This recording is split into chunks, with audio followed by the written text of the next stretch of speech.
तो महादेव के थोड़े थोड़े मैं बैकग्राउंड से आपकी बात शुरू करता हूँ कि इसकी जांच छत्तीसगढ़ पुलिस ने शुरू की, ये आपको सबको पता है। कुल मिलाकर जो है 72 मामले छत्तीसगढ़ पुलिस ने दर्ज किए और 449 लोगों को गिरफ्तार किया गया, 449। 191 लैपटॉप जब्त किए गए, 865 मोबाइल फोन जब्त हुए हैं और 1.5 करोड़ से अधिक की संपत्ति जब्त की गई है और 16 करोड़ रुपए के ऐसे बैंक खाते जब्त किए गए हैं जिनका महादेव से लेना देना भी था।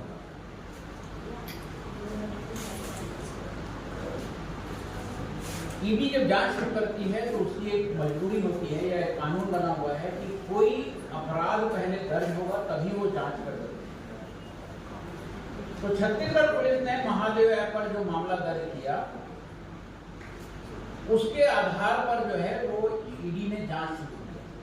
अगर छत्तीसगढ़ पुलिस ने एफआईआर नहीं की होती या 72 मामले दर्ज नहीं होते तो ईडी जांच नहीं कर सकती। ईडी ने उसके आधार पर जांच शुरू की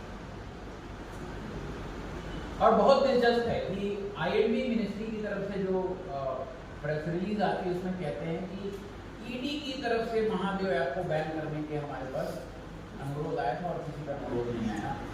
ईडी ने जानबूझकर इस तथ्य को अनदेखा किया कि 12 अक्टूबर 2022 को छत्तीसगढ़ के रायपुर के साइबर सेल ने गूगल को पत्र लिखा कि इस देश में सट्टाबाजी जुआ खेलना जो है वो गैर कानूनी है, इसलिए आपको प्ले स्टोर से महादेव ऐप को हटा लेना चाहिए।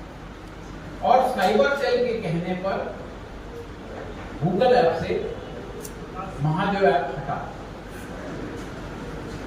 आज की तारीख में किसी प्ले स्टोर पर, गूगल प्ले स्टोर पर महादेव ऐप नहीं।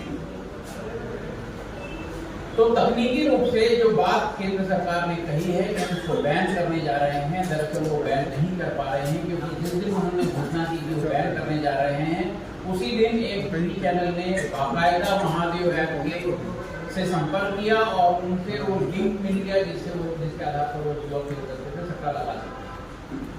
तो केंद्र सरकार का ये दावा कि उन्होंने महादेव ऐप को बैन किया है एकदम झूठा है, कोई सिरा उसका नहीं। अब छत्तीसगढ़ पुलिस ने जांच के बाद पाया कि ऐप के संचालक जो हैं वो रवि उत्पल और सौरभ चंद्राकर हैं।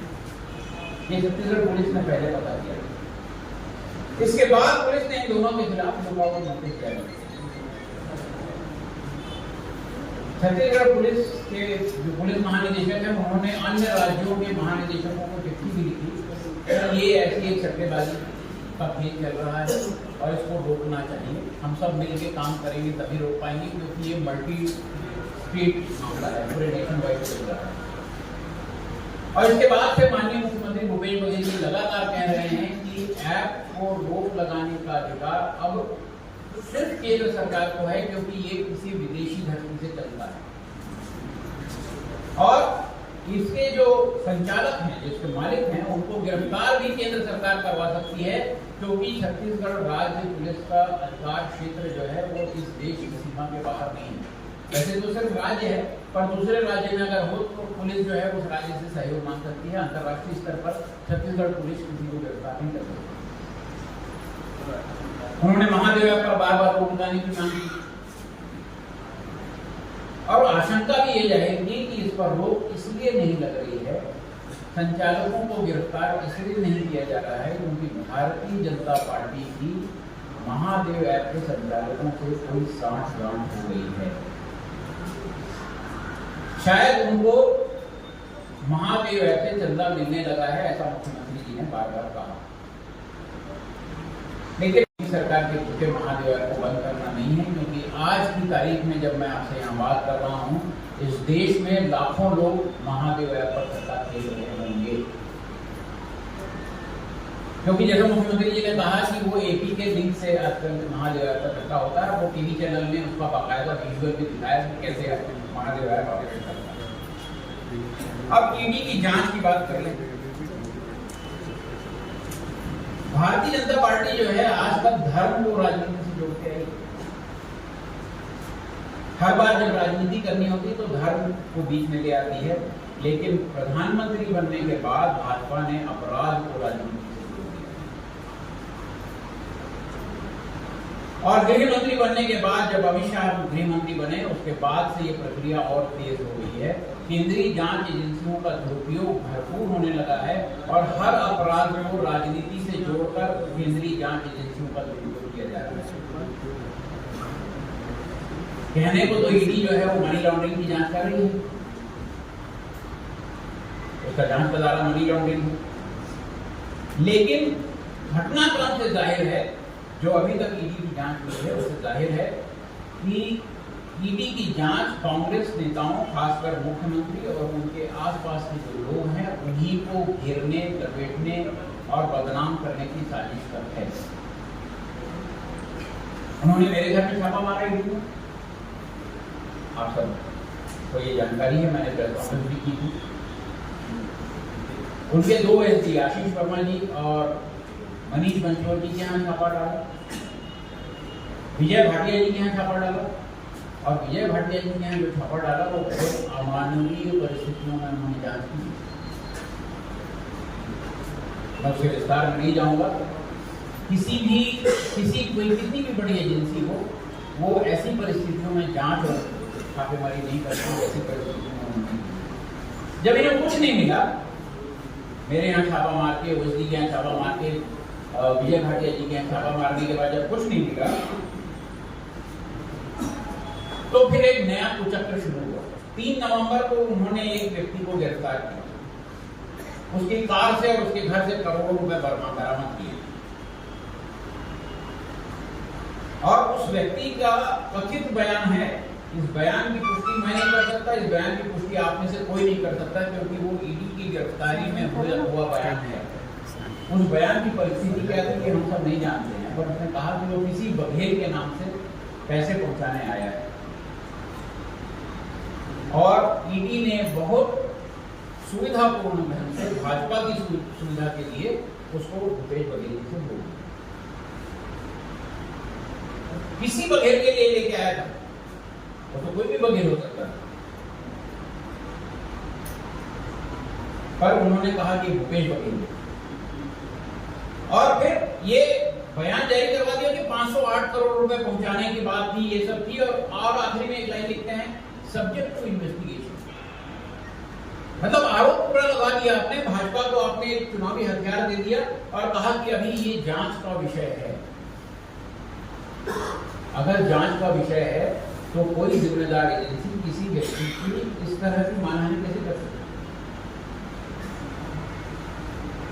लेकिन यहां पर बात खत्म नहीं हुई।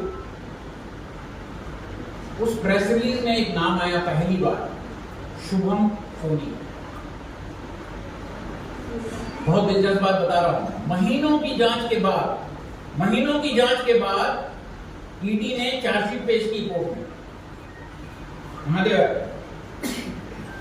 और 8,500 पेज का चार्जशीट है, पर उसकी जो समरी आई है, मैं 8,500 पेज तो नहीं पढ़ पाया हूं, पर जो उसकी समरी आई है 209 पेज की, उस समरी में शुभम सोनी का नाम नहीं है। तो ईडी की महीनों की जांच के बाद जो दस्तावेज सामने आता है उसमें शुभम सोनी की कहीं कोई प्लेयर नहीं है, कोई व्यक्ति नहीं है जिसका महादेव से लेना देना। उनमें दर्जनों लोगों के बयान है, जिसके आधार पर ईडी कहती है कि हम इस बयान के आधार पर, इस बयान के आधार पर, इस साक्ष्य के आधार पर, इस सबूत के आधार पर हम इस नतीजे पे पहुंचे हैं कि इस ऐप के संचालक जो हैं वो रवि उत्पल और सौरभ चंद्राकर हैं। ये ईडी कहती है। अब एक नया वीडियो आता है सामने, उस चार्जशीट में उस प्रेस रिलीज में पहली बार शुभम सोनी का नाम है, और अगले दिन नाटकीय तरीके से एक वीडियो आ जाता है। इस देश के सभी मीडिया, लगभग सभी मीडिया चैनलों ने उस वीडियो को चलाया। पत्रकारिता के मूल सिद्धांत के खिलाफ कि जिसका सूत्र आपको नहीं पता है, जिसका सोर्स आपको नहीं पता है, जिसमें लगाए गए आरोप आपको पता नहीं है, तो आप उसको कायदे से नहीं चलाते। मेरी पत्रकारिता, मैं 30 साल की पत्रकारिता में मेरी अपनी जो है वो समझ ये रही है कि अगर आपको तथ्य नहीं पता है तो आप उसको छोड़ दीजिए।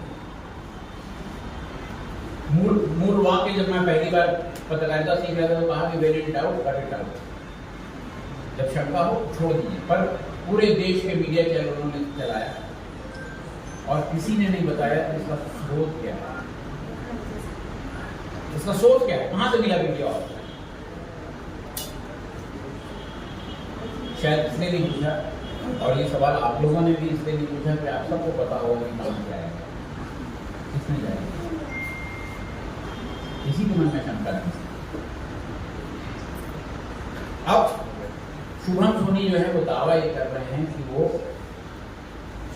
महादेव ऐप के मालिक को दरअसल वो दिखा रहे हैं, कंपनी का दस्तावेज दिखा रहे हैं, जो आप में से किसी ने पढ़ा नहीं होगा, देखा नहीं होगा, वैसे वीडियो में ऐसे दिखा दिया तो काफी दस्तावेज मैं मालिक हूँ। और ये सौरभ के तरह रोहित पर तो मेरे मौका है, मेरे मैनेजर हैं।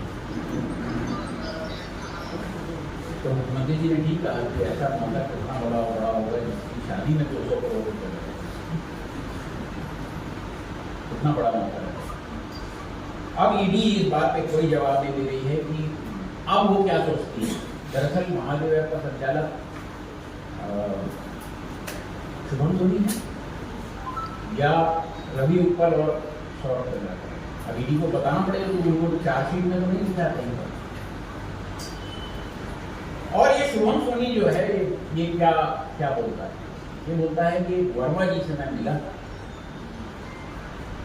और ये वर्मा जी ने मुझे फना से मिलवाया, फिर फना के बाद में जाके बातचीत की, फिर उन्होंने ये कहा कि आप मुख्यमंत्री जी से मिल लो। फिर मुख्यमंत्री जी से मैं मिलने गया, मुख्यमंत्री जी ने कहा कि तुम व्यवसाय करने के लिए दुबई चले जाओ। खैर उसके विवरण में जाना बेकार है, पर वो वर्मा जी का नाम जो है बार बार लेते हैं।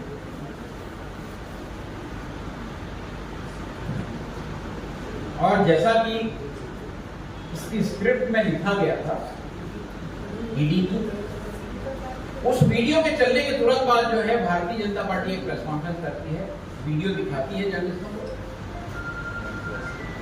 और उसमें बैठता कौन है, पत्रकारिता को संबोधित किसने किया, इनके राष्ट्रीय प्रवक्ता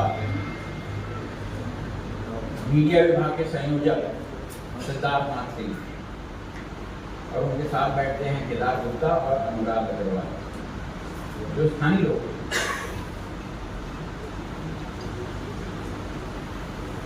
और सिद्धार्थ नाथ सिंह, केदार गुप्ता और अनुराग अग्रवाल ने मिलकर ये नतीजा अपने आप निकाल लिया कि ये वर्मा जी जो है वो विनोद वर्मा है। मैं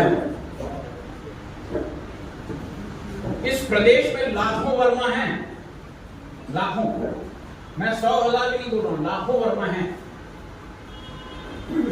अलग अलग जाति के लोग जो है वर्मा लिखते हैं, और लाखों वर्मा में उन्होंने वर्मा जी को कन्वीनियंटली जानबूझकर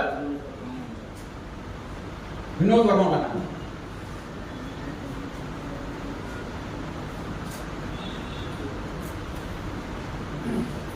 मैं नहीं समझता कि ये कोई चूक है, ये कोई मानवीय भूल नहीं है। ये भारतीय जनता पार्टी के राष्ट्रीय और प्रदेश के प्रवक्ताओं की सोची समझी साजिश है, एक राजनीतिक षड्यंत्र है, जिसमें उन्होंने वर्मा जी को अपनी सुविधा के लिए, अपनी राजनीतिक सुविधा के लिए, राजनीतिक लाभ के लिए विनोद वर्मा बना दिया।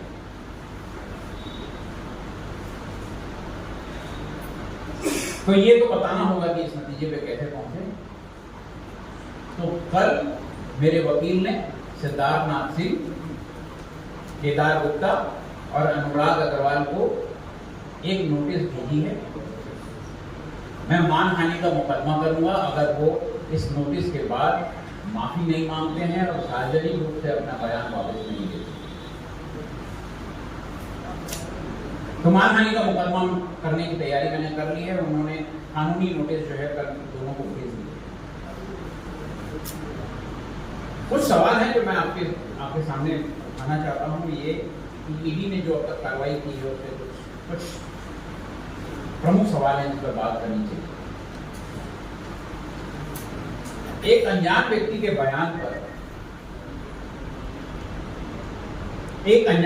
बयान पर ईडी ने प्रेस नोट जारी कर दिया।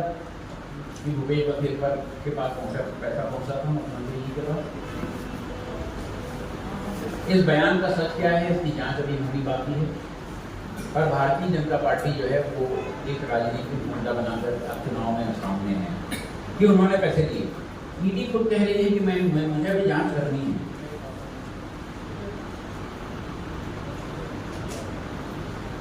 पर बहुत दिलचस्प ये है कि एक व्यक्ति के बयान पर मेरे घर छापा पड़ता है, एक व्यक्ति के बयान पर मुख्यमंत्री जी के खिलाफ जो है वो पूरा राजनीतिक मुहिम छिड़ जाता है। पर उन लोगों का क्या जिनके साथ इन अपराधियों की फोटो है? ये जो अभियुक्त हैं, रवि उत्पल है, उसका भाई राहुल उत्पल है, असीम दास है, इनके साथ भारतीय जनता पार्टी के नेताओं की जो फोटो है, सौरभ चंद्राकर की फोटो है, उसके बारे में मेरा ख्याल है इसी मंच पर बात हो चुकी है। फोटो देख चुके हैं आप, आपके भी व्हाट्सएप आया होगा। तो रमन सिंह जी को बताना पड़ेगा कि जो उनके साथ फोटो है वो कौन है। माननीय राज्यपाल को बताना पड़ेगा, विजय बघेल जी को बताना पड़ेगा, मनोज तिवारी जी को बताना पड़ेगा। पर उनसे पूछेगा कौन? हम सब लोग जो कांग्रेस पार्टी में हैं, उनके खिलाफ जो कुछ भी राजनीतिक दुष्प्रचार हो रहा है, उसका आधार किसी अज्ञात व्यक्ति का बयान है। एक कोई सीबी वर्मा है जिसका बयान है, उसके आधार पर मेरे घर छापा। एक कोई शुभम सोनी है जिसके बयान पर भूपेश बघेल जी के ऊपर इतना बड़ा लांछन आरोप।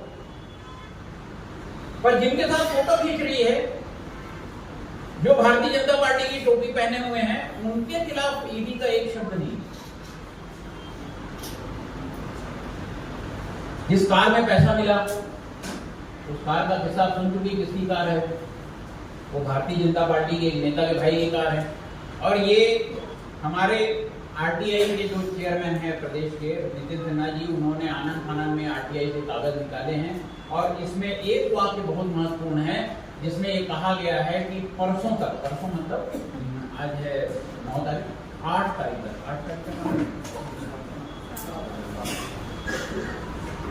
7 तारीख तक, 7 नवंबर तक वाहन क्रमांक CG12AR6300 इनोवा क्रिस्टा का स्वामित्व अंतरण हेतु इस कार्यालय में कोई आवेदन लंबित नहीं है।